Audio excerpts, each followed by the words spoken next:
स्वागत है आपके साथ। मैं हूं अभिषेक सत्यव्रतम और मेरे साथ है मेरे सहयोगी डिम्पी कालरा। बाजार की आज शुरुआत शांत हुई थी, एक्सपायरी कल है और आज उसके पहले हमने शांत शुरुआत देखी, लेकिन पॉजिटिव साइड पर थी। लेकिन जैसे जैसे दिन बीता है, बाजार में जो मंदी खिलाड़ी है वो हावी होते गए हैं और इस वक्त स्थिति ये है कि निफ्टी करीब 150 अंक टूटकर 19,100 के आसपास है। 100 ब्रीफली नीचे गया भी, उसको बचाने की अब कोशिश चल रही है। देखते हैं कितनी कामयाब होती है। निफ्टी बैंक की बात करें तो वहां पर हमने शुरुआती तेजी देखी थी, लेकिन सारी की सारी तेजी हवा हुई और अब 250 अंकों के आसपास की नरमी निफ्टी बैंक में है। आज 5 महीने का निचला स्तर निफ्टी बैंक में लग गया। 4 महीने के करीब करीब निचले स्तर पर है निफ्टी 19,100 के आसपास और 19,100 के लेवल हमने टूटते हुए देखे थे पिछली बार 30 जून को। तो बाजार में थोड़ी सी नेगेटिविटी है और जब नेगेटिविटी बढ़ती है तो डिफेंसिव शेयर्स यानी कि फार्मा, एफएमसीजी, इनकी तरफ रुझान बढ़ता है। आईटी भी उसमें होता है, लेकिन आईटी पार्टिसिपेट उतना कर नहीं रहा है। आज आप देखिए कंज्यूमर अगर स्टॉक्स की बात करें तो टाटा कंज्यूमर, ब्रिटानिया, नेस्ले, यहां पर थोड़ी थोड़ी बाइंग दिख रही है और थोड़ा सपोर्ट हम कह सकते हैं कि मेटल से आ रहा है और ये हम देख रहे हैं कि काफी दिनों से पिटाई चल रही थी, उसके चलते थोड़ी से आज संभलते दिख रहे हैं metal share. Advance decline ratio भी आज पक्ष में नहीं है बाजार के, क्योंकि अगर आप एनएससी को भी उठा के देखेंगे तो 1630 शेयर लाल निशान में है और उसके मुकाबले करीब करीब 600 शेयर हरे निशान में कारोबार कर रहे हैं। तो यानी हर एक बढ़ने वाले शेयर के मुकाबले 2 से ज्यादा, इनफैक्ट करीब करीब 3 गिरने वाले शेयर बाजार में है। सवाल यह है कि क्या 19,000 का लेवल भी खतरे में पड़ गया है, क्योंकि हम उस सपोर्ट की लगातार बातचीत कर रहे थे। क्या वहां पर ठीक ठाक बिल्डअप है कि हम कहेंगे कि वो किला कम से कम ध्वस्त न हो, बच जाए? डिप्पी क्या लग रहा है? क्योंकि आज तो शुरुआत अच्छी की थी हम लोगों ने, शॉर्ट कवरिंग का थोड़ा थोड़ा हम फ्लेवर देख रहे थे शुरुआत में, सारी की सारी चीजें फिजल आउट हो गई हैं। 19,000 तो सेफ है ना? ने एक वर्ड इस्तेमाल किया, क्या लग रहा है? बिल्कुल अच्छा नहीं लग रहा, क्योंकि इसलिए अच्छा नहीं लग रहा क्योंकि अमूमन ट्रेडर्स और इन्वेस्टर्स को कुछ बाय करते हैं। बाज़ार ने बाय वालों को रिस्पेक्ट नहीं किया, इस बार थोड़ा फॉल किया। सुबह प्रियंका ने हमसे ये बात पूछी थी कि आखिरकार कौन बेच रहा है, तो हमने कहा no FIs no DIs, retail खुद ही अपने उसमें फंसा हुआ है। रिटेल के बाद सबसे बड़ी लॉन्ग होल्डिंग्स है। ये चार्ट हम आपके लिए ड्रॉ इसलिए करके आए हैं ताकि आपको हम दो चीज़ में बहुत अच्छे से क्लियर कर दें, आपको भी खुद से पता लग जाएगा। इसका जवाब मेरे को देने की ज़रूरत नहीं है। आप पहले ज़रा निफ्टी वाला ही चार्ट लेके आइए वापस से, और उसके अंदर मैं आपको एक चीज़ नोटिस करवाता हूँ और फिर आपको वो चीज़ पता लगेगी। निफ्टी के अंदर क्या हो रहा है कि अभी 200 दिनों का एवरेज तो मेंटेन बचा हुआ है। आप जो लास्ट वाली बिल्कुल लाइन देख पा रहे हैं ना, वो 200 दिनों के एवरेज है। एक पहला सपोर्ट था 19,300 का, वो मल्टीपल बार टेस्ट हुआ है, उसको हमने ब्रेक किया। हमने बिल्कुल लास्ट वाली जो 2 बार पे हमने गोला मार्क किया हुआ है, ये उसी चीज़ का एक सूचक है कि मार्केट ने 19,300 को ब्रेक कर दिया। अब आप मेरे से पूछ रहे हैं कि 19,000 वापस आएगा या फिर ये भी ध्वस्त हो जाएगा। देखिए, किसी भी चीज़ के टूटने के बाद उसका एक इम्पैक्ट, जिसको हम स्पायरल इम्पैक्ट कहते हैं, टिपिकली वो होता है। ये 500 पे दिखा तो 300 आए, जब 300 टूटेगा तो 19,000 भी आएंगे। क्या 19,000 अच्छा बाइंग जोन है? मैं बोलूँगा देखिए 200 दिनों की एवरेज नहीं टूटी है, तो एक उम्मीद आप कर सकते हो, बट वो कम वॉल्यूम के साथ करना चाहिए। दूसरा, आप ठीक कब होंगे, हील कब होंगे? हमने सुबह भी इसका जवाब दिया था, 19,400 और 19,500 के आसपास आपका हीलिंग फैक्टर आ जाएगा। आपने जो डैमेज किया उस डैमेज को कंट्रोल हो जाएगा, फिर से ऊपर चलने लग जाएंगे। अब जरा बैंक निफ्टी लेके आइए, और मैं कुछ एक पॉइंट्स भी साथ में आपको नोटिस इसलिए करवा रहा हूँ, चार्ट्स में अपने आप में सफिशिएंट है बताने के लिए। ये आप बैंक निफ्टी देख पा रहे हैं, इसने 200 दिनों के एवरेज को ब्रेक कर दिया है। तो आज अगर आप इसका डेली चार्ट देख रहे हैं तो इसने 200 दिनों के एवरेज को ब्रेक कर दिया। तो बैंक निफ्टी के पास एग्रेशन ज़्यादा होता है, सिर्फ 12 शेयर्स के साथ तो चलता है, इसलिए उसके साथ मोमेंटम काफ़ी फास्ट होता है। आप बिल्कुल कॉर्नर में ना, मैंने एक जगह पे लिखा हुआ ब्रेकआउट इन अप्रैल। ये पहली बार अप्रैल के बाद है जब हम इस लाइन के नीचे आए हैं। आपने खुद से नोटिस कर रहे होंगे, इसमें मेरे को ज़्यादा बताना नहीं है। तो आप जहाँ से नीचे आ रहे हैं ना, ये एक प्रॉब्लमेटिक एरिया है, इसलिए मार्केट को कम से कम वापस से 43,500 300 तो दिखाने ही होंगे अगर इस डैमेज को रोकना है।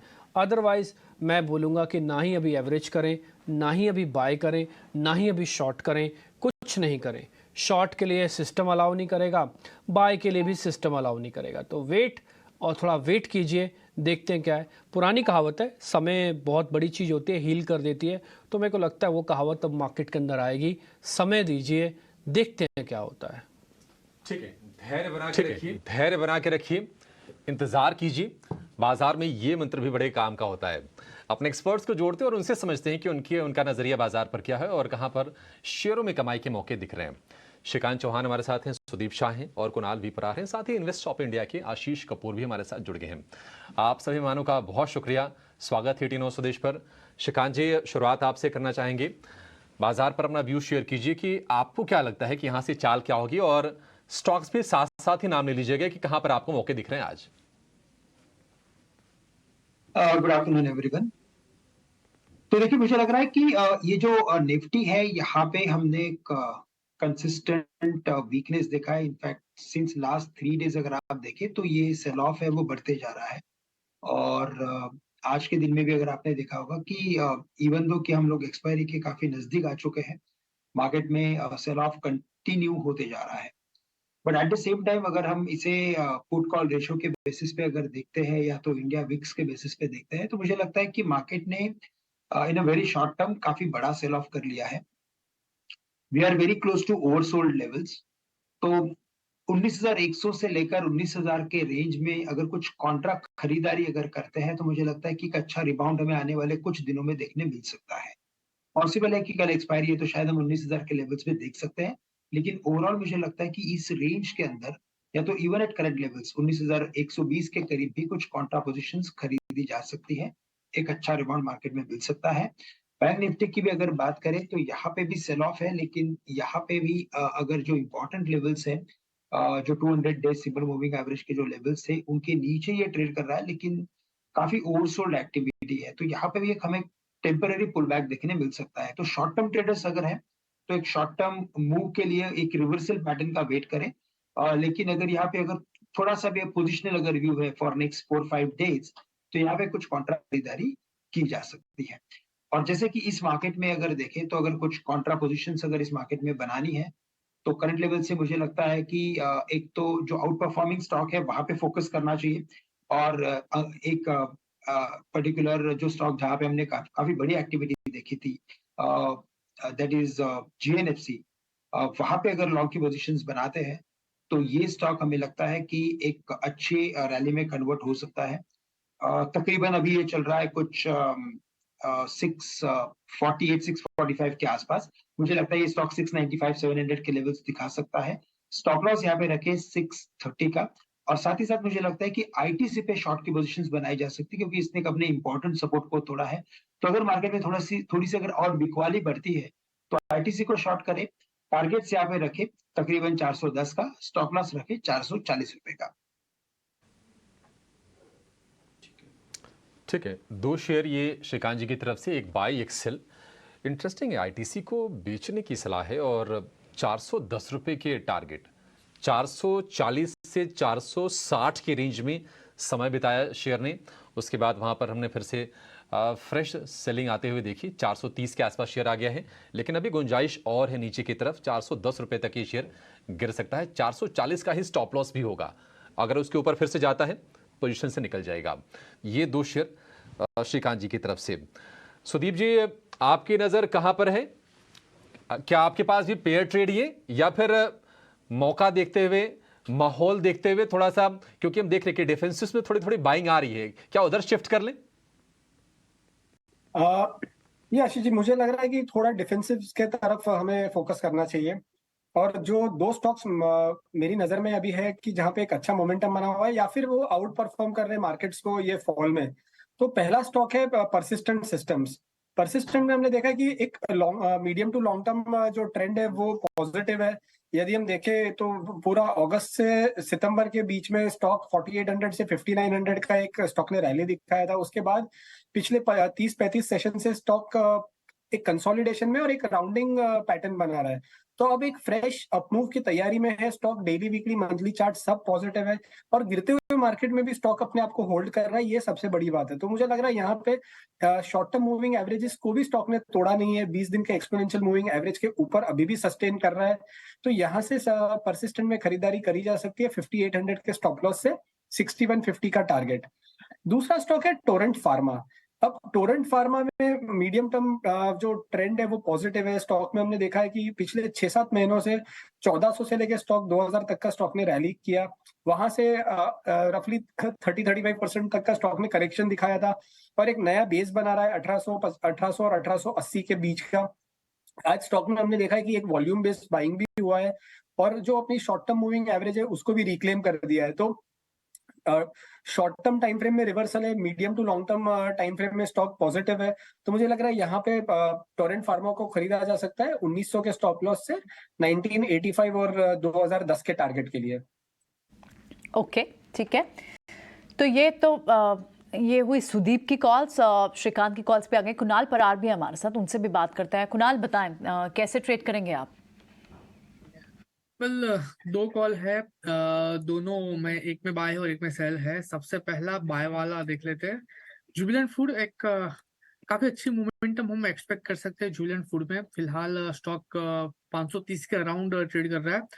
बाय करके चलने की सलाह है। और टेक्निकल चार्ट की बात करूं अभी फिलहाल, तो टेक्निकल चार्ट पे काफी अच्छे सपोर्ट पे स्टॉक ट्रेड कर रहा है, 522 520 के सपोर्ट पे। और पहले भी सेम लेवल का रेजिस्टेंस फेस किया था, उसके बाद सेम लेवल का सपोर्ट लिया था और उसके बाद 555 तक के हाई स्टॉक ने बताए थे। तो जुबिलेंट फूड पे थोड़ा सा फोकस करके चलने की सलाह है। टेक्निकल चार्ट काफी अच्छा है। 515 का हम यहाँ पे एसएल मेंटेन करके चलेंगे। टारगेट की बात कर लेते हैं। टारगेट 545 का रहेगा पहला, एज पर द जियोमेट्रिक। अगर 545 ब्रेक होता है तो 565 के दूसरे टारगेट भी हमें ये स्टॉक दिखाने में सक्षम है, यानी कि अच्छी खासी मोमेंटम हम यहाँ पे एक्सपेक्ट कर सकते हैं। 6 to 7% के रिटर्न हमें यहाँ पे देखने को मिल सकता है। 515 के एसएल से बाय कीजिए। दूसरा जो स्टॉक है वो मेरा सेल साइड है, टीवीएस मोटर। अगर मैं पर्टिकुलर चार्ट की बात करूं तो एक स्मॉलर रेंज में स्टॉक ने एक ब्रेकडाउन दिया हुआ है, एक रेंज बाउंड मोमेंटम था 1596 के लेवल का। एंड आर्ली चार्ट पे देखने जाए तो कहीं ना कहीं फिलहाल एक नेगेटिव बियर है, एक नेगेटिव डाइवर्जेंस यहाँ पे बनते हुए देखने को मिल रहा है। तो टीवीएस मोटर जो नवंबर का फ्यूचर है वो शॉर्ट करके यहाँ पे चलने की सलाह है। टारगेट की एसएल की बात कर लेते हैं। जो एसएल हम यहाँ पे रखेंगे वो है 1615 का। एंड टारगेट की बात कर लेते हैं 1560 का पहला टारगेट है। 1560 जैसे ही ब्रेक होता है 1520 तक के भी लेवल हमें ये स्टॉक दिखा सकता है टीवीएस मोटर। तो टीवीएस मोटर सेल करिए 1615 के एसएल के साथ। ठीक है, सेल कॉल्स भी हैं कई सारी। ऑफ कोर्स जिस तरह से बाजार में इस पर क्लियर डायरेक्शन नहीं है तो आपको हेज स्ट्रैटेजी रखनी भी चाहिए। हमारे तीनों एक्सपर्ट्स की इस वक्त की कॉल्स हमारे साथ आ गई हैं। आशीष कपूर भी है हमारे साथ बाजार पर एक फंडामेंटल नजरिया देने के लिए। आशीष, गुड आफ्टरनून। आपके पास भी आते हैं एक छोटा सा सेगमेंट उन ऑप्शन ट्रेडर्स के लिए जो ऑप्शंस के जरिए ट्रेड करते हैं। खुश बोरा आज हमारे साथ, आइए पहले उनसे बात करें, फिर आशीष से बात करेंगे।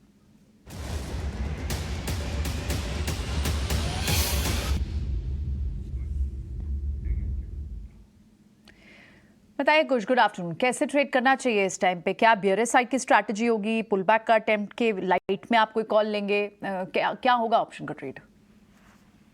जी हाँ प्रियंका, सबसे पहले very good afternoon to you. सारे दर्शकों को भी वेरी गुड आफ्टरनून। वेल देखिए, एक कॉन्ट्रेरियन ट्रेड है। मार्केट का जो फ्लो है वो बहुत ही क्लियरली डाउन साइड है, लेकिन अब अगर आप इंडिकेटर्स देखें आरएसआई या पीसीआर तो ये सजेस्ट कर रहे हैं कि थोड़ी सी ओवरसोल्ड टेरिटरी में मार्केट गए हैं, तो इसीलिए कॉन्ट्रेरियन ट्रेड होगा। बैंक निफ्टी यहाँ पे रिलेटिव स्ट्रेंथ बता रहा है कंपेयर टू निफ्टी, तो हमारा व्यू है यहाँ से उछाल बैंक निफ्टी में आ सकता है।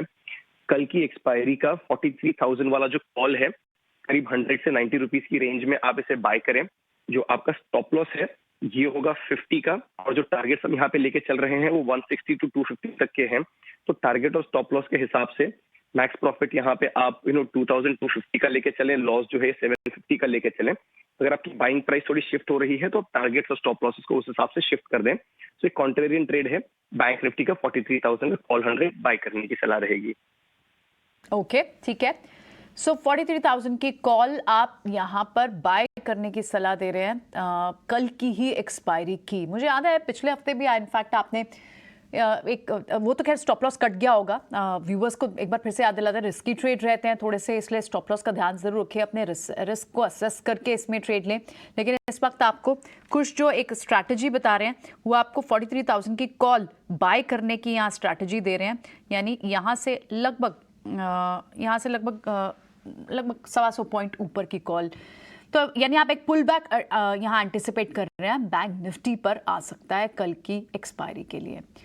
ठीक है, बढ़ते हैं आगे और शुक्रिया कुश ये स्ट्रैटेजी बताने के लिए। आशीष से बात करते हैं। आशीष, वैल्यूएशन के लिहाज से अगर हम अब भी अपने आप को निफ्टी को कंपेयर करें अदर मार्केट से, तो अब भी हम इतने एक्सपेंसिव नहीं हैं। हालांकि वैल्यूएशन स्ट्रेच ज़रूर है, लेकिन प्रीमियम पे हमेशा इंडियन मार्केट्स ट्रेड करती हैं। एक व्यू ये भी बन रहा है कि शायद थोड़ी फ्रॉथ है जो प्री इलेक्शन रैली से पहले की है और शायद जल्दी ही ये भी सेटल हो जाएगी। आप इस वक्त व्यू क्या बना रहे हैं मार्केट्स पर? हाँ जी, thank you so much for having me over. शुक्रिया। मेरा व्यू सिंपली ये है कि आई थिंक फॉर अभी लास्ट 2-3 हफ्तों से, स्पेशली जब से इजराइल का जो मसला स्टार्ट हुआ है, जो मैंने आपके चैनल में भी कई बार शेयर किया है, कि मेरा सिंपली ये था कि मार्केट में जो रिस्क ट्रेड है वो खत्म हो रहा है और मार्केट में किसी तरह से काफी ब्रेव फ्रंट पुट अप किया हुआ था और मेरी एक काफी क्लियर स्ट्रेटेजी थी कि जो मिड कैप स्मॉल कैप्स हैं उनमें से इन्वेस्टर्स को जल्दी जल्दी निकलना चाहिए, क्योंकि जब भी रिस्क ट्रेड खत्म होता है तो हमने देखा कि उस सेगमेंट में ज्यादा फॉल आती है जहाँ पे ज्यादा मूवमेंट हो और जहाँ पे ज्यादा बीटा हो। इस केस में जनरली पूरा मिड कैप और स्मॉल कैप इसमें हाई बीटा भी था और मूवमेंट बहुत अच्छी हुई थी। वो हमने देखा अभी प्ले आउट होते हुए लास्ट 2 ट्रेडिंग सेशंस में। इंडेक्स में इतना नहीं हुआ जितना मिड एंड स्मॉल कैप में फॉल आया है। अब यहाँ से मेरी ये राय है कि ग्लोबली मार्केट्स अभी भी ये समझ के चल रही हैं कि ये जो भी इजराइल की टेंशन है या जो भी बाकी जियोपॉलिटिकल टेंशंस हैं वो बहुत ज्यादा लंबी नहीं खींचेंगी और उसमें कहीं ना कहीं जाके एक हल निकल आएगा। इसमें आप 2 तरीके से खेल सकते हैं, बट आप एक तरह से प्रीएम्प्ट भी कर सकते हैं क्योंकि फॉल आ चुका है तो you can start buying. But दूसरा तरीका ये होगा कि आप वेट करें और मैं will be in favour of the second strategy कि अभी मेरे मुताबिक अगर आपके पास लिक्विडिटी है और या आपने लिक्विडिटी क्रिएट की है ऊपर थोड़ा सेल करके, या जब ये मसला शुरू हुआ था 2-3-2-2.5 हफ्ते पहले, तब से आपने कुछ लिक्विडिटी क्रिएट की हुई है, तो जल्दबाजी में अपनी लिक्विडिटी खत्म ना करें। मेरे मुताबिक मार्केट अभी वोलेटाइल रहेगा, कुछ ना कुछ टेंशन लगा रहेगा ग्लोबली भी और यहाँ पे भी। जैसे हमने ठीक बताया कि वैल्यूएशन इतनी मार्केट में इतना सस्ता नहीं है कि जहाँ पे हम बोले कि भी अब यहाँ से सब जो फ्रॉड था निकल गया है। मेरे मुताबिक थोड़ा एक्सपेंसिव मार्केट है, हालांकि इंडिया ग्रोथ स्टोरी बिल्कुल इंटैक्ट है। अगर आप 4-5 साल की बात कर रहे हैं तो डेफिनेटली मार्केट यहाँ से बहुत अच्छा रिटर्न देगा और बहुत ऊपर जाएगा। पर अगर आप शॉर्ट टू मीडियम टर्म की बात करते हैं तो मेरे मुताबिक अभी वोलेटिलिटी और इंक्रीज होना है। अभी हमने पूरा जो असर है ग्लोबल टेंशंस का वो अभी तक मेरे मुताबिक शुरुआत है, अभी मेरे ख्याल और भी ऐसे दिन आएंगे। और अगर आपने लंबे नजरिए से इन्वेस्ट करना है तो मेरे मुताबिक अभी भी लार्ज कैप को प्रेफर करना चाहिए। मिड एंड स्मॉल कैप में अभी भी रिस्क ज्यादा है। लार्ज कैप के जो दिग्गज स्टॉक्स हैं यहाँ जहाँ पे आपको कन्विक्शन है लॉन्ग टर्म की, वहां पे आप जरूर बाइंग शुरू कर सकते हैं क्योंकि वहां पे जो फॉल आया है वो रिलेटिवली अट्रैक्टिव वैल्यूएशंस दे रहा है compare to mid and small cap. तो मैं समझूंगा कि जैसे जो लार्ज कैप में जो स्टॉक्स है जिन्होंने थोड़ा सा अंडर परफॉर्म किया है या जहाँ पे वैल्यूएशन कंफर्ट डेफिनेटली नजर आ रहा है, तो वहां पे आप बाइंग स्टार्ट कर सकते हैं। I mean I can just give a few examples. I think HDFC bank काफी देर से अंडर परफॉर्म कर रहा है, एक जोन में ऐसा आ गया है जहाँ पे हिस्टोरिकली अगर कंपेयर किया जाए तो वैल्यूएशन कंफर्ट है इस बैंक के साथ। इसके अलावा ACC मेरे मुताबिक डिक्लाइंस में बाय करना चाहिए, वैल्यूएशन कंफर्ट काफी अच्छा है। इसके अलावा ITC एक अच्छा स्टॉक है जो काफी करेक्ट भी कर चुका है और अगेन वैल्यूएशन कंफर्ट है, डिफेंसिव सेक्टर भी है, कार प्ले भी है। तो ये 2-3 है, बाकी इसके अलावा और भी हैं जिनको आप लार्ज कैप या जो थोड़े डिफेंसिव सेक्टर्स हैं उनमें आप बाइंग स्टार्ट कर सकते हैं। But overall I would still say कि बहुत ज्यादा जल्दी ना करें, अपनी लिक्विडिटी को धीरे करके ही डिप्लॉय करें क्योंकि मेरे मुताबिक वोलेटाइल डेज अभी आने और भी हैं और काफी कुछ समय लगेगा ये पूरा मार्केट को सेटल होने में। मार्केट को थोड़ा सेटल होने में आशीष सर ने बिल्कुल आराम से आपको सारी चीज़ें बताई हैं एंड आई होप कि अब मेरे पास कुछ वैल्यू एडिशन करने के लिए रहा ही नहीं, तो सर ने अच्छे से सारी चीज़ों को क्लियर कर दिया आपके सामने। खैर थोड़ा आगे बढ़ते हैं, एक खबर आपके सामने लेते हैं जो हमारे रिपोर्टर प्रकाश प्रियदर्शी लेके आए हैं कि जो गेल है, गेल इंडिया, वो स्टील प्लांट को गैस सप्लाई करने के लिए टाटा स्टील और वेदांता से बातचीत कर रही है। उनके पास और डिटेल है, उन्हीं से समझते हैं। प्रकाश जरा बताएं आप। देखिए, सूत्रों के हवाले से हमें एक्सक्लूसिव जानकारी मिल रही है कि टाटा स्टील और वेदांता के जो स्टील प्लांट्स हैं उनके लिए गेल एलएनजी सप्लाई कर सकता है। इस पर चर्चा की शुरुआत हो गई है। गेल ने यह प्रस्ताव दिया है और कंपनियों ने औपचारिक चर्चा की शुरुआत कर दी है और इस वक्त टर्म्स एंड कंडीशंस जो हैं उसको अंतिम रूप दिया जा रहा है। सूत्र हमें बता रहे हैं कि गेल ने जो ऑफर दिया है उसके हिसाब से लॉन्ग टर्म बेसिस पर अश्योर्ड प्राइसेस के साथ इन कंपनीज को एलएनजी की सप्लाई गेल कर सकता है। और साथ ही साथ वैसे स्टील प्लांट्स जहां पर गेल के जो पाइपलाइन है वहां पर एलएनजी की सप्लाई की जाएगी। शुरुआती चरण में टाटा स्टील और वेदांता के जो स्टील प्लांट झारखंड में है वहां पर एलएनजी की सप्लाई की जाएगी और इसकी चर्चा चल रही है। इसके अलावा एक और इम्पॉर्टेंट एस्पेक्ट ये है कि गेल जो है उन सभी प्लांट्स के लिए एलएनजी की सप्लाई करना चाहता है जहां पर ऑलरेडी उसके पाइपलाइन है या पाइपलाइन पहुंच रहे हैं। तो एक तरफ जहां गेल को भी फायदा होगा, इन कंपनीज को भी, स्टील कंपनीज की अगर बात करें तो एनर्जी ट्रांजिशन का जो टारगेट है उसको अचीव करने में इनको मदद मिलेगी। शुरुआती डिस्कशंस के हिसाब से जैसा कि हमें सूत्र बता रहे हैं करीब 3 से 5 लाख CBM LNG जो है रोजाना आधार पर सप्लाई करने की योजना है और डिमांड के आधार पर चरणों में इसकी बढ़ोतरी की जाएगी। साथ ही साथ लॉन्ग टर्म कॉन्ट्रैक्ट के हिसाब से LNG सप्लाई करने का ऑफर गेल ने दिया है, उसके हिसाब से 5 से 25 साल तक के लिए LNG की सप्लाई जो है वो की जा सकती है। साथ ही साथ गेल ने ये भी ऑफर किया है कि वो इन कंपनीज के जो स्टील प्लांट्स हैं उनको मॉडर्नाइज करने में भी मदद करेगा नई टेक्नोलॉजी के हिसाब से, ताकि ज़्यादा से ज़्यादा जो नेचुरल गैस है उसका इस्तेमाल किया जा सके। ठीक है, प्रकाश ने आपको सारी बात बता दी है। मोटा मोटी खबर सुनने से, उनके बात रखने से ऐसा लग रहा है कि गेल और टाटा स्टील दोनों को फ़ायदा है, दोनों के लिए बेनिफिशियरी है, क्योंकि टाटा स्टील को गेल ही सप्लाई करेगा, अडानी की तो गैस वहाँ पे है नहीं। और दूसरा, गेल के लिए अच्छा पॉइंट है कि उसको देश की नंबर 1 स्टील कंपनी सप्लाई करने को मिल जाएगी गैस के तौर पर। इस पर हम रणनीति भी पता करेंगे दोनों चार्ट्स पे, लेकिन उससे पहले एक छोटा सा ब्रेक लेना होगा। बस तुरंत लौट रहे हैं।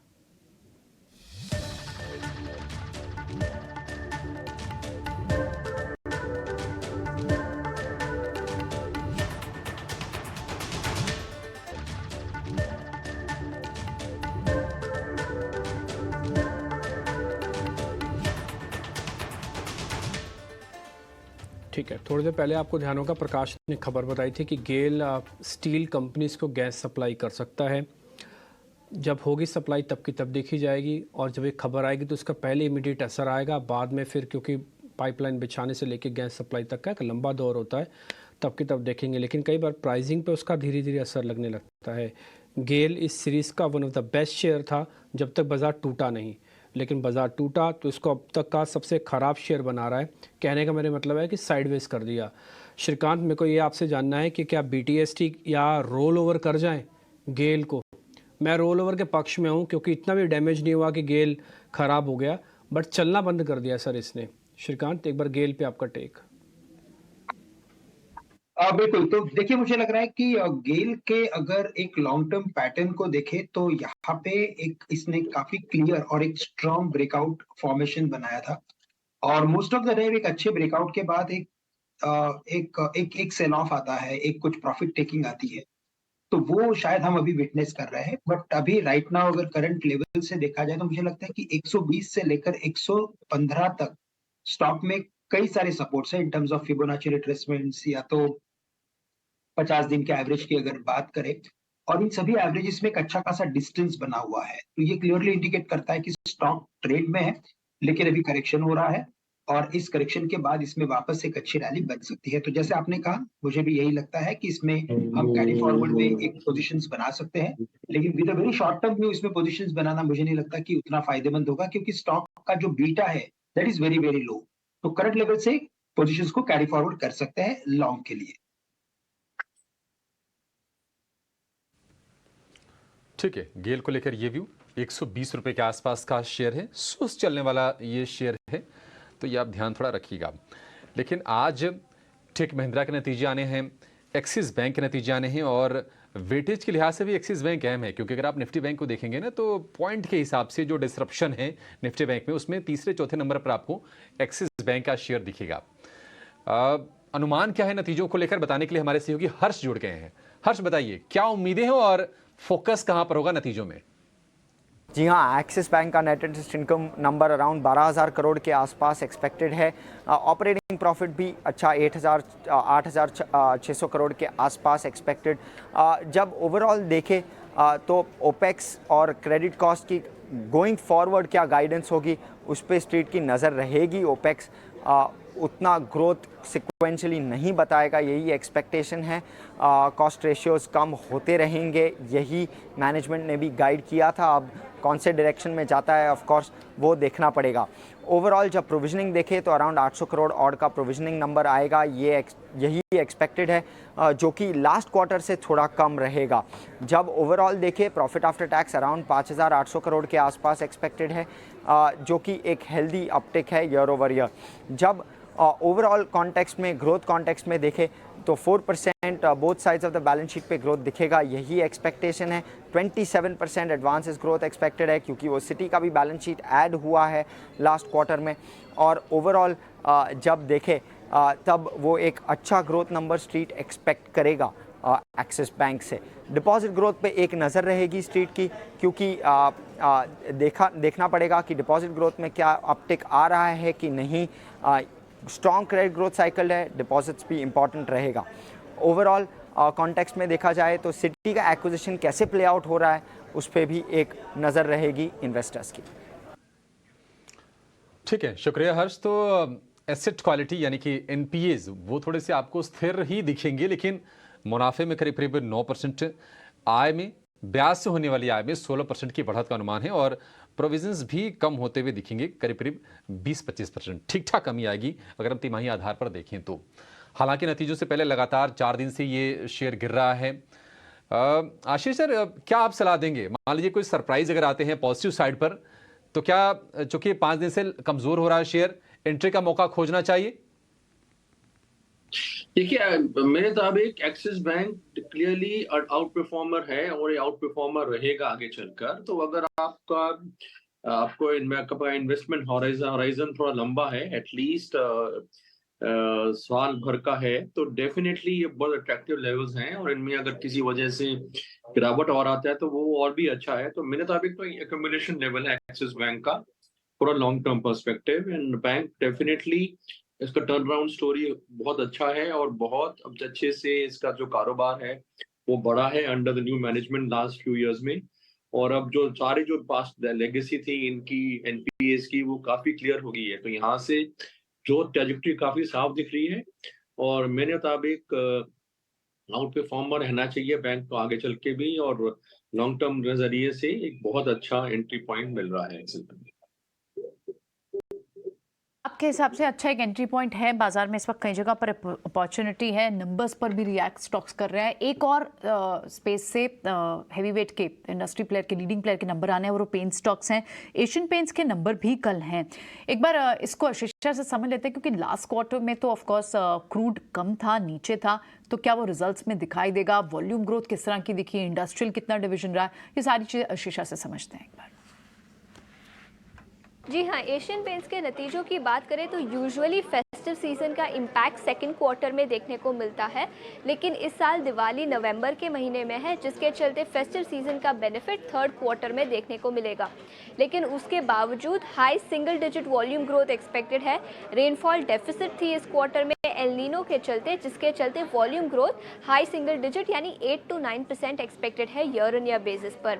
सिक्वेंशियल बेसिस पर नतीजों की बात करें तो नेगेटिव सेल्स मिक्स के चलते रेवेन्यू ग्रोथ म्यूटेड रह सकता है और मार्जिन कॉन्ट्रैक्शन एक्सपेक्टेड है, लेकिन ईयर ऑन ईयर बेसिस पर लो बेस और फेवरेबल रॉ मटेरियल प्राइसेस के चलते मार्जिन्स एक्सपैंड होते हुए नजर आ सकते हैं। आंकड़ों की बात करें तो कंसोलिडेटेड रेवेन्यूज 8,970 करोड़ के आसपास एक्सपेक्टेड है, जो सिक्वेंशियली मार्जिनल 2% का ड्रॉप होगा, लेकिन मार्जिन्स जैसे मैंने बताया क्वार्टर ऑन क्वार्टर बेसिस पर कॉन्ट्रैक्शन एक्सपेक्टेड है और ईयर ऑन ईयर बेसिस पर लोअर रॉ मटेरियल प्राइसेस के चलते एक्सपेंशन एक्सपेक्टेड है। 20.7% पे मार्जिन्स आ सकते हैं वर्सेस 14.5% जो कंपनी ने same time last year report किए थे। इसके अलावा की मॉनिटरेबल्स की बात करें तो मैनेजमेंट की कमेंट्री क्या निकल कर आती है फेस्टिव डिमांड एनवायरनमेंट को लेकर, रूरल और सेमी अर्बन मार्केट्स में डिमांड एनवायरनमेंट कैसी है, मैनेजमेंट कमेंट्री कैपेक्स के गाइडेंस को लेकर और कॉम्पिटिटिव एनवायरनमेंट को लेकर क्या निकल कर आती है, वो भी कीनली अवेटेड होगी। But all in all year on year basis पर मार्जिन एक्सपेंशन एक्सपेक्टेड है, सीक्वेंशियल बेसिस पर म्यूटेड रेवेन्यू ग्रोथ और मार्जिन कॉन्ट्रैक्शन देखने को मिल सकता है इस क्वार्टर में। ठीक है, क्वार्टर बेसिस पे नंबर्स में मार्जिन कंट्रैक्शन दिखेगा, लेकिन वाई बेस पे क्योंकि लो बेस था वाई फिगर्स, वहाँ बेटर दिखेंगी सिचुएशंस। लेकिन ऑफ कोर्स की कॉमन्स पर नज़र तो होगी। एक बार समझ लेते हैं ट्रेड कैसे करना चाहिए, क्योंकि हमने मे लो से देखा स्टॉक में अच्छी सर्ज आई, और जब से क्रूड बढ़ा है तब से स्टॉक पे अच्छा खासा हिट भी हुआ है। 3500 से गिरते हुए अभी 3100 पे आ गया है, और कितना अब तक फैक्टर इन कर चुका है प्राइस नेगेटिव न्यूज़ को।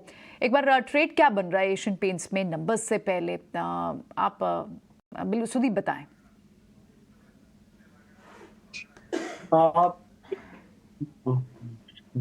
प्रियंका जी, ये सवाल मुझसे? हाँ जी सुदीप, आप बताएं प्लीज, एशियन पेंट्स पे आप ट्रेड क्या लेंगे? जी, तो एशियन पेंट्स हमने देखा था कि पिछली जो क्रूड में जो एक डाउन मूव आया था, तब एशियन पेंट्स ने एक रैली तो कर दी थी 3400 3500 तक, बट लास्ट 2-2.5 महीने से हम यहाँ पे जो लॉन्ग टर्म और मीडियम टर्म चार्ट्स पे देख रहे हैं तो lower top lower bottom formation भी हो रहा है, और स्टॉक अब एकदम अपने जो 200 डीएमए उसी के करीब ट्रेड कर रहा है। तो 200 डीएमए स्टॉक का 3079 है, स्टॉक उसके नीचे ट्रेड कर रहा है, और सेटअप थोड़ा वीक है। तो डेली और वीकली चार्ट्स पे स्टॉक वीक है, और यदि हम देखें तो अपना जो पुराना एक स्विंग लो था स्टॉक का 2 महीने पहले, वहां पे भी 3150 का एक स्विंग लो था। अब स्टॉक फॉर्मली उसके नीचे पिछले 7-8 दिन से सस्टेन कर रहा है। तो मुझे नहीं लगता है यहाँ पे हमें रिजल्ट एक्सपेक्टेशंस में कुछ लॉन्ग करके जाना चाहिए, but there is a possibility that हम यहाँ पे स्टॉक में एक नेगेटिव रिएक्शन भी देखेंगे, और जब तक 3120 क्रॉस नहीं होता है ऊपर के बाजू, तब तक मुझे लग रहा है कि एक बार 2980 3000 तक के लेवल्स हम ये स्टॉक में रिटेस्ट हुए देख सकते हैं। एक बार फिर से लेवल दोहराएंगे जो आपने कहा रिटेस्ट हो सकते हैं?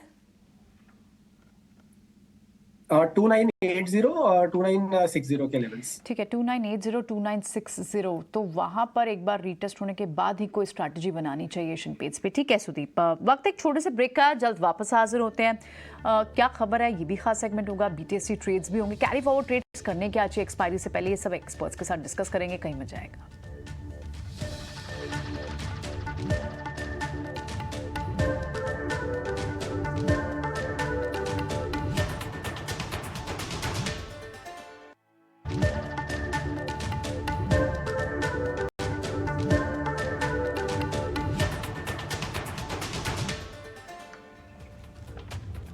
ब्रेक के बाद एक बार फिर आपका स्वागत है, और एक खबर स्टील कंपनियों से जुड़ी हुई, उनके लिए राहत की बात है, क्योंकि सरकार स्टील कंपनियों को एक राहत दे सकती है, और एक्सक्लूसिव सोर्स बेस इंफॉर्मेशन है कि लगभग 200 तरह के स्टेनलेस स्टील प्रोडक्ट्स पर काउंटर वेलिंग ड्यूटी लगाई जा सकती है।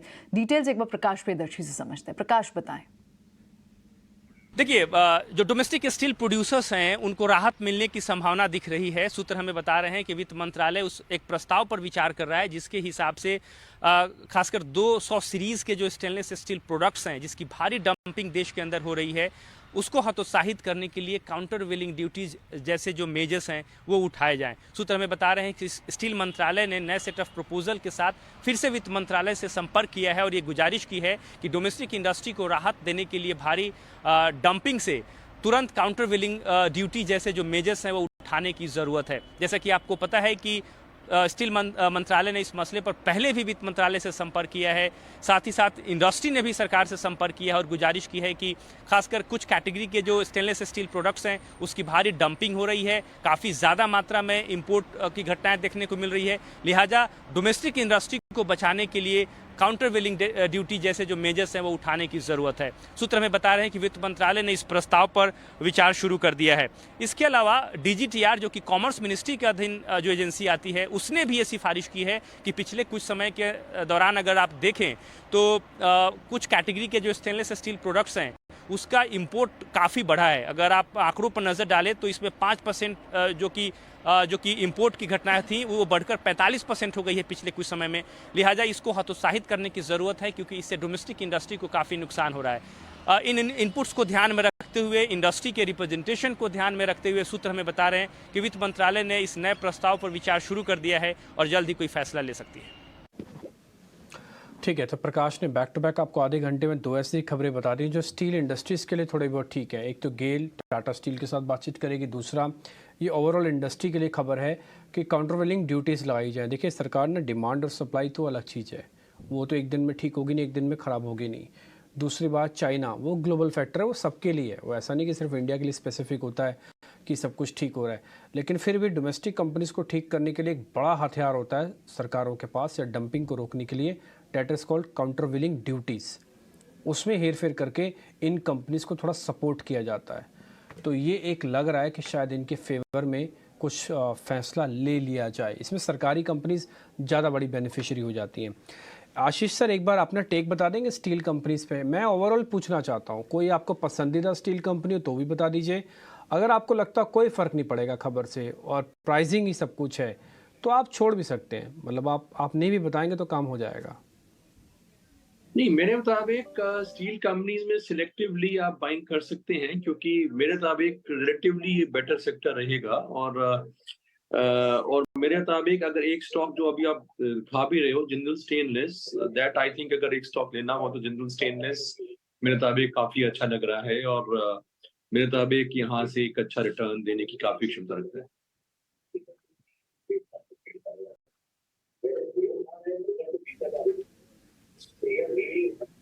ठीक है, डन। और इस बीच अब अपने पॉइंट आपने रख ही दिया, लेकिन मेरी एक और नज़र भी जा रही है एक खबर पे, वो चंबल फर्टिलाइज़र के रिगार्डिंग आप जो नीचे ब्रेकिंग देख पा रहे हैं।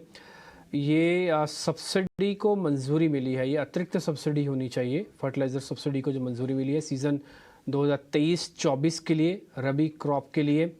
ये एडिशनल अगर है तो फिर ठीक है, अगर ये रोटेशनल है जैसे हर साल दी जाती है तो फिर कोई बड़ी बात नहीं है। तो एक बार इसको और हम क्लैरिफाई कर देंगे, इट्स एन एडिशनल के रूटीन सब्सिडी है। तो ये खबर सामने आपको स्क्रीन पर दिख रही होगी। इसमें Chambal fertiliser, national fertiliser NFL वो भी लगाइए, RCF वो भी लगाइए, और एक प्लेयर और लगाइए जो कि निजी प्लेयर है, क्योंकि नाइट्रोजन से जुड़ी हुई सब्सिडी होगी ये पक्का, और वो है दीपक नाइट्रेट, आप वो भी लगा दीजिए। ये 3-4 कंपनीज लगाइएगा, और यहाँ पे अप्रूवल है, रकम आपको पता भी लग जाएगी, नीचे छपी हुई आ जाएगी कितना बेनिफिश होगा। एक बार ज़रा 2-4 चार्ट पता करवा लेते हैं, और एक कुणाल से पता करवाते हैं। कुणाल जी, ज़रा 2-4 चार्ट फटाफट से देखना।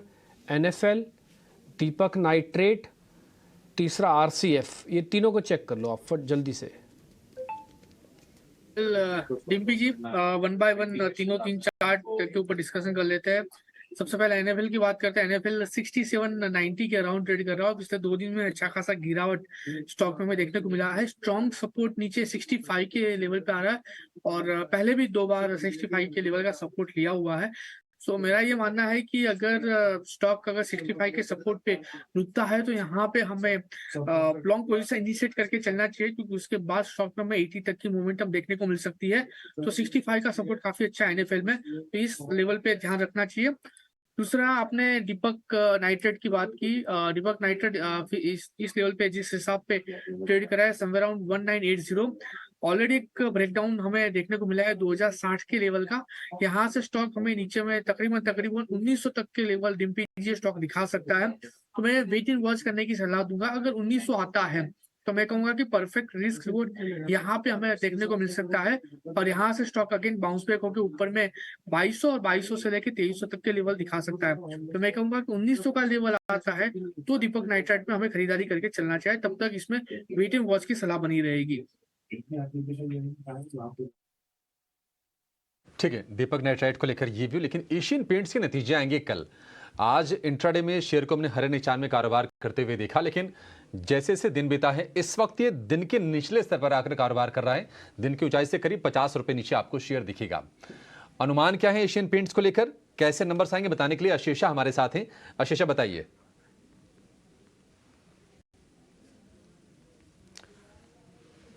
जी हाँ, एशियन पेंट्स के नतीजों की बात करें तो यूजुअली फेस्टिव सीजन का इम्पैक्ट सेकंड क्वार्टर में देखने को मिलता है, लेकिन इस साल दिवाली नवंबर के महीने में है, जिसके चलते फेस्टिव सीजन का बेनिफिट थर्ड क्वार्टर में देखने को मिलेगा, लेकिन उसके बावजूद high single digit volume growth expected है। रेनफॉल डेफिसिट थी इस क्वार्टर में एल नीनो के चलते, जिसके चलते volume growth high single digit यानी 8 to 9% एक्सपेक्टेड है ईयर ऑन ईयर बेसिस पर। सीक्वेंशियल बेसिस पर नतीजों की बात करें तो नेगेटिव सेल्स मिक्स के चलते रेवेन्यू ग्रोथ म्यूटेड रह सकता है और मार्जिन कॉन्ट्रैक्शन एक्सपेक्टेड है, लेकिन ईयर ऑन ईयर बेसिस पर लो बेस और फेवरेबल रॉ मटेरियल प्राइसेस के चलते मार्जिन्स एक्सपैंड होते हुए नजर आ सकते हैं। आंकड़ों की बात करें तो कंसोलिडेटेड रेवेन्यू, ठीक है, तो मार्जिन पर प्रेशर रहने की आशंका है। 23% से गिरकर 21% के आसपास की कंपनी मार्जिन रिपोर्ट कर सकती है। एक जरा टेक्निकल चेक लेते हैं इस पर। सुदीप, क्या आप सलाह देंगे एशियन पेंट्स को लेकर, किस तरह से ट्रेड करना चाहिए? और जरा ना अपने BTST ट्रेड भी लगे हाथ बता दीजिएगा आप।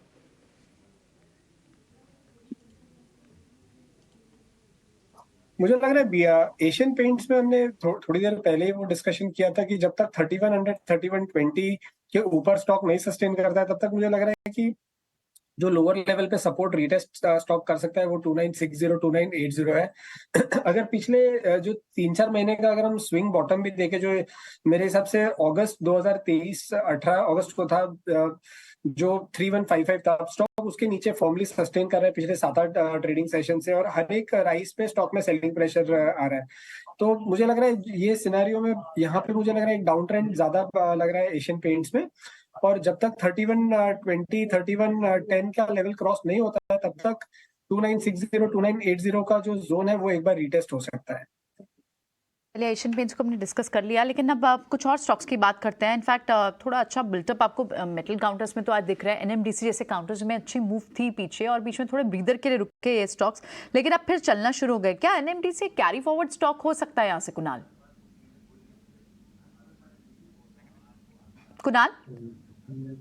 वेल NMDC की बात करते हैं, जिस हिसाब से फिलहाल स्टॉक ट्रेडिंग कर रहा है 152 के अराउंड है, एंड अगर मैं लेवल की बात करूँ काफी अच्छे सपोर्ट पे है, क्योंकि पहले स्टॉक ने देखने जाए तो थर्ड को स्टॉक ने एक हाई बनाया था 149.90 यानी कि 150, और अभी स्टॉक देखने जाए तो पिछले 2 दिन से 150 के लेवल का ही सपोर्ट ले रहा है। तो मुझे लग रहा है कि अगर स्टॉक में बाउंस बैक आ सकता है तो 150 के सपोर्ट से ही आना चाहिए।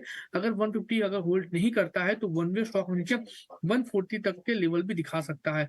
तो मेरा ये मानना है कि स्टॉक में यहाँ से पोजीशन बनानी चाहिए। 150 का हम यहाँ पे क्लोजिंग बेसिस पे एक एसएल मेंटेन करेंगे। टारगेट की बात करें तो टारगेट में मुझे ऊपर में 164 का पहला टारगेट दिख रहा है। अगर 164 ब्रेक होता है तो ऊपर में 168 तक की भी लेवल स्टॉक हमें दिखा सकता है। तो 150 के एसएल के साथ यहाँ पे NMDC लॉन्ग करके चलना चाहिए। ऐसी बाजार दिख रहा है, वैसे भी आपको स्टॉप लॉस तो ज़रूर ही लगा के रखने चाहिए, क्योंकि डायरेक्शन बहुत मुश्किल है अभी गाउच करना। कल लेकिन एक्सपायरी से पहले ट्रेड्स कौन से हैं जो कैरी फॉरवर्ड ट्रेड्स श्रीकांत की तरफ से होंगे वो भी समझ लेते हैं। श्रीकांत, इस वक्त आप क्या मार्केट पे रीड कर रहे हैं? बाजार तो और वीक दिख रहा है, आप यहाँ से कैरी फॉरवर्ड ट्रेड्स क्या लेंगे? देखिए, वैसे बिल्कुल मार्केट में जो हायर लेवल्स पे 19,200 के करीब जो सपोर्ट था, अभी वो रेजिस्टेंस बन चुका है, और इसी वजह से हमने बार बार वहां पे एक हार्ड हिटिंग्स देखी है। बट साथ ही साथ मुझे लगता है कि मार्केट काफी ओवरसोल्ड भी है, और अगर आज वापस अगर ग्लोबल क्यूज अगर पॉजिटिव रहे तो हमें लगता है फिर कल की ओपनिंग काफी अच्छी गैप अप हो सकती है। तो इतने एक्सट्रीम ओवरसोल्ड लेवल्स पे मैं कहूंगा कि शॉर्ट टर्म व्यू के साथ किसी कंपनी में कुछ लॉन्ग पोजीशंस बना सकते हैं, जैसे कि GNFC। यहाँ पे हमें लगता है कि एक लॉन्ग की पोजीशंस बनाई जा सकती है। 647 648 के करीब ये ट्रेड कर रहा है। यहाँ पे एक तेजी बनेगी, और साथ ही साथ मुझे लगता है कि Bombay Burma trading corporation BBTC जो तकरीबन ट्रेड कर रहा है कुछ 1415 के करीब, ये स्टॉक मुझे लगता है कि 1500 1550 के लेवल्स दिखा सकता है।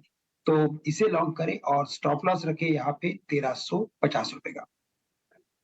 इसका स्टॉप लॉस लगाकर आप बॉम्बे बर्मा को यहाँ BTST कर सकते हैं। लेकिन इस बीच जियो फाइनेंशियल पर भी एक अपडेट आ रहा है कि अब तक लिस्टिंग के बाद से, यानी अगस्त में जो लिस्टिंग हुई उसके बाद से प्रमोटर अब तक लगभग 6 करोड़ से ज़्यादा शेयर खरीद चुके हैं। आपको याद होगा जब ये इंडेक्स से बाहर भी होने थे स्टॉक, तब भी एक बार के लिए बाइंग आई थी प्रमोटर्स की। जो टोटल अब तक फिगर आई है इन लास्ट 3 मंथ्स, वो 6 करोड़ प्लस शेयर्स की जियो फाइनेंशियल में प्रमोटर्स की तरफ से मांग आई है। ठीक है, अब एक बार क्विकली मार्कशी से आज के इवेंट्स टू वॉच समझ लेते हैं। कल जब हम आएंगे लौटेंगे तो उससे पहले कौन कौन से इवेंट्स हैं जिन्हें बाजार ग्लोबली और डोमेस्टिकली फैक्टर इन करेगा, बताएं मार्कशी। जी बिल्कुल, शुरुआत करते हैं हम कुछ इंपॉर्टेंट इकोनॉमिक क्यूज़ के साथ। तो कल का सबसे इंपॉर्टेंट क्यू इकोनॉमिक फ्रंट पर रहेगा ईसीबी का रेट डिसीजन। इसके अलावा यूएस की तरफ से जीडीपी नंबर और इनिशियल जॉबलेस क्लेम्स का जो डेटा है ये भी एक्सपेक्टेड है। अर्निंग्स के लिहाज से मेटा और अमेजॉन भी फोकस में रहेंगे और डोमेस्टिक फ्रंट पर हमारी नज़र होगी एशियन पेंट्स जो निफ्टी कंपनीज में से एक है जो अपने नंबर्स पेश करेंगे। इसके अलावा Jindal 100, Canara bank, Indian bank, ACC limited, Vodafone idea, Punjab national bank और श्रीराम फाइनेंस भी अपने अर्निंग्स के बल पर फोकस में रहेंगे। इसके अलावा कॉर्पोरेट फ्रंट पर अगर आगे देखते हैं हम, काफ़ी एक्शन हो रहा है। मंथली और वीकली एक्सपायरी है कल। इसके अलावा सिग्नेचर ग्लोबल भी हमारे रेडार पर रहेगा क्योंकि करीब 3% शेयर जो लॉक इन पीरियड में थे ये लॉक इन पीरियड अब खुलने जा रहा है और डेफिनेटली इसी के चलते सिग्नेचर ग्लोबल हमारे रेडार पर। और आखिर में हम फोकस करेंगे होम फर्स्ट और रुशिल डेकोर पर क्योंकि बोर्ड की बैठक होने जा रही है फंड रेजिंग को लेकर। ठीक है, ऑल राइट, बहुत बहुत शुक्रिया ये सारे अपडेट्स बताने के लिए वमाक्षी। एक क्रूशल अपडेट ऑफ कोर्स ये है जो यूएस के जो जीडीपी नंबर्स आने हैं उस पर इनफैक्ट आशीष से एक सलाह ले लेते हैं। आशीष, क्योंकि बाज़ारों में यूएस मार्केट्स में थोड़ी रिकवरी भी दिखी नवंबर से पहले। जीडीपी डेटा लास्ट क्वार्टर में भी आपको याद होगा तो अच्छा आया था, यूएस मार्केट का स्ट्रेंथ आई थी और यही इकोनॉमिक डेटा है जो जिसके बेसिस पर अब नवंबर की मीटिंग में डिस्कशन होगी। अभी आप फिलहाल यहाँ से जो पॉसिबिलिटीज़ देखते हैं वो किस तरह की देखते हैं ग्लोबल मार्केट्स की गोइंग फर्दर? देखिए, मेरे मुताबिक तो ग्लोबल मार्केट्स काफी रिजिलियंट है क्योंकि अगर आप देखें जो जिस तरह से टेंशन है और जो इजराइल का लेके इवन जो फॉरगॉटन यूक्रेन वॉर है उसका भी इम्पैक्ट मेरे मुताबिक मार्केट्स ने काफी अच्छा अपने स्टाइल में ले लिया है। प्लस ऑनगोइंग अदर टेंशन जो चाइनीज वॉरशिप्स का इजराइल की तरफ जाने का जो टेंशन है, बाकी इतनी और चीजें, बाकी टॉक ऑफ रिसेशन जो सारे वेस्टर्न वर्ल्ड की तरफ एक बहुत डर के बादल हैं, वो सब चीज को मद्देनजर रखते हुए I think global markets in fact have been very very steady. और ऐसा जैसे मैंने पहले बताया, मानना ये है मार्केट्स का कि जो भी ये टेंशन है कहीं ना कहीं जाकर बहुत टाइम नहीं लगाएंगी और बहुत कुछ काफी जल्दी ही इनमें सुलझा जाएगा और जो बहुत ज्यादा इकोनॉमिक इम्पैक्ट नहीं आएगा। तो let's hope that the markets are right because on the face of it तो ये लग रहा है कि टेंशंस काफी बिल्ड हो सकती हैं और but markets specially global western markets are quite stable and ज्यादातर ये मान के हम चल सकते हैं कि जो भी ये फैक्टर्स हैं, चाहे रिसेशन के हो, इकोनॉमिक कंसर्न्स हो या जियोपॉलिटिकल टेंशंस हो, वो एट लीस्ट अभी के लिए तो market seem to have factored that in and are very steady. और अगर यहाँ से मार्केट्स वो स्टडी रहती हैं तो हमारे लिए भी एक अच्छा संकेत है क्योंकि हमारा जो एक करेक्शन चल रहा है फिर बहुत ज्यादा लंबा नहीं खींचेगा और होपफुली कुछ हफ्तों में हमारा भी एक तरह से स्टेबलाइज हो जाएगा मार्केट। ऐसे ही होना भी चाहिए आशीष सर। हमको भी ऐसा लग रहा है कि बहुत ज़्यादा दिनों तक डीकपलिंग, बहुत सारे दिनों तक आप इस तरह का एक तरफ का फॉल, आप 7 दिन से नॉन स्टॉप टूट रहे हैं। इसमें कोई दो राय नहीं है कि एफआईज नहीं है सिस्टम में, इसमें कोई दो राय नहीं है कि अर्निंग्स कोई बड़ा चमत्कार नहीं करके दिखा पा रही हैं। यहाँ पे फ्राइडे को रिलायंस के नंबर हैं, उससे पहले डेरिवेटिव एक्सपायरी है, ये हफ्ता ऑलरेडी छोटा है, बाज़ार टूटा हुआ है। मैं सारे इंडिकेशन आपको ये नहीं दे रहा कि बाजार ऐसे चलने को तैयार है, बट मैं ये कह रहा हूँ कि यहाँ पे रिस्क रिवॉर्ड जम नहीं रहा और शॉर्ट करने का। सामने इवेंट्स के बाद रिजल्ट से पहले थोड़ा सा कमज़ोर, तो बहुत सारी चीज़ें बहुत सारी जगह पर टर्न हो रही हैं और एक छोटे दायरे में हो रही हैं, इसलिए थोड़ा बी अवेयर रहें। एक और पॉइंट मैं आपको नोटिस करवाना चाहता हूँ इंडिया विक्स को। इंडिया विक्स में सिर्फ आज का मत दिखाना आप, अगर आप कोशिश कर पाना 7 डेज़ का इंडिया विक्स दिखाना मेरे को। मैं आपको एक पॉइंट नोटिस करवाता हूँ, बाजार गिर रहा है। इंडिया विक्स को एथिकली इस समय 13.5-14 हो जाना चाहिए था, लेकिन कोई बहुत बड़ा नंबर में चेंज नहीं आया। आप देख पा रहे हो 7 डेज़ में ओनली 5%। सर 5% का स्विंग तो एक दिन के अंदर आ जाता है और इस 7 दिन में बाजार कहाँ से कहाँ पहुँचा है। तो मार्केट के पास फियर तो है, फियर मतलब फियर नहीं है, सिर्फ उसके पास एक सपोर्ट नहीं है। वो सपोर्ट कौन देता है? वो एफआईज देता है, बस वो नहीं है। वो जिस दिन आ जाएगा मार्केट के अंदर आपको चर्निंग होती हुई दिखेगी, फिर आप देखेंगे धीरे धीरे करके अच्छी बातें बाजार के अंदर आना शुरू हो जाएंगी। ये मैं अपने एक्सपीरियंस के बेसिस पर और डाटा रीडिंग के बेसिस पर कर रहा हूँ। और कई बार क्या होता है कि जिस लेवल का टेस्ट करने के लिए जा रहे होते हैं ना, उससे थोड़ा सा पहले बाजार घुमा लेता है ताकि एक चकमा मार्केट के अंदर दिया जा सके। 650 एडवांसेस के साथ आज बाजार बंद हो रहा है। आज एडवांसेस सुबह जस्ट इसके उल्टे थे, करीब 1200-1300 शेयर एडवांसेस थे आज, 1100 पे तो खुला ही था। लेकिन उसके बाद हुआ क्या कि बाज़ार धीरे धीरे कमज़ोर हुआ, लेकिन फिर भी उतना ख़राब नहीं। पहला पॉइंट। दूसरा पॉइंट, मार्केट के पास एक मेगा सपोर्ट एरिया 19,000, उसको बचाने की कोशिश है।